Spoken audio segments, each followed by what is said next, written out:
Written by Will Bingley and illustrated by Anthony Hope Smith, Gonzo is a graphic novel recapping some of the events of journalist Hunter S. Thompson's life. Thompson's longtime editor, Alan Renzer, provides a sobering foreword, which sets the tone for the bland, bare-bones journey that follows.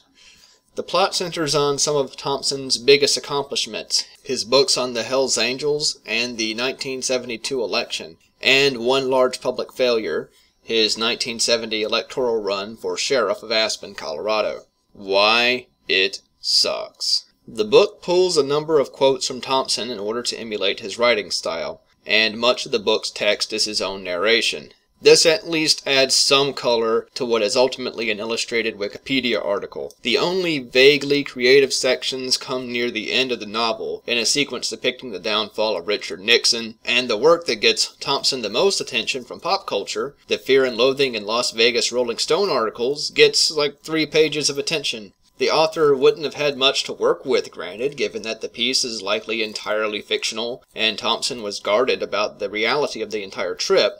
But the illustrator does depict the only event that we have audio evidence of, but the impact of the articles in and of themselves are overlooked entirely.